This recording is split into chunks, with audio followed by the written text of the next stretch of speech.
Prince Charles delivers a stern warning to every Republican who supports Trump.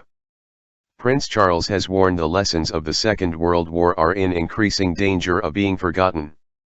Speaking at a fundraiser for World Jewish Relief, a humanitarian agency, the Prince of Wales remembered the indescribable persecution endured by Holocaust survivor and former Olympic weightlifting champion Ben Helfgott. The Prince, who recently issued a veiled warning over the election of Donald Trump, said it was his grandmother's sheltering of a Jewish family which inspired his work with a range of faiths. The work of World Jewish Relief enables us to rally together to do what we can to support people practically, emotionally, and spiritually, the royal, who was appointed patron of the charity in 2015, told a crowd of hundreds. Particularly at a time when the horrific lessons of the last war seem to be in increasing danger of being forgotten. The royal suggested Helfgott's experience of persecution served as a reminder for not overlooking history, saying, "To meet Ben, and others who, like him, have endured indescribable persecution, is to be reminded of the danger of forgetting the lessons of the past."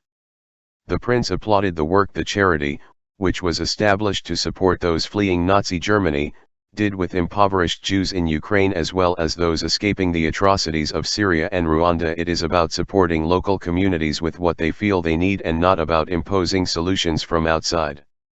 World Jewish Relief shows us how vital it is to learn lessons from the horrors of the past, he later added. Rafi Cooper, the charity's director of communications, told The Independent, His Royal Highness provides a timely reminder that we need to reach within and beyond our own community, regardless of faith. A message that our Jewish values and history teach us is essential to avoid the horrors of the past being repeated. The prince's reference to the horrific lessons of the last war are reported to have been viewed by some in the room as a thinly veiled criticism of Mr. Trump. The president has prompted global condemnation for his immigration ban in recent days. Last week, the billionaire property developer signed an executive order suspending the entire U.S. refugee admissions system for 120 days, halting the Syrian refugee program indefinitely, and banning entry for people from 7 Muslim-majority countries. At the end of last year, the prince issued a warning over the rise of populism in a seemingly cloaked reference to the election of Mr. Trump and the rise of the far right in Europe. Although he did not mention any politicians by name, he said there were deeply disturbing echoes of the dark days of the 1930s and evil religious persecution was occurring across the world.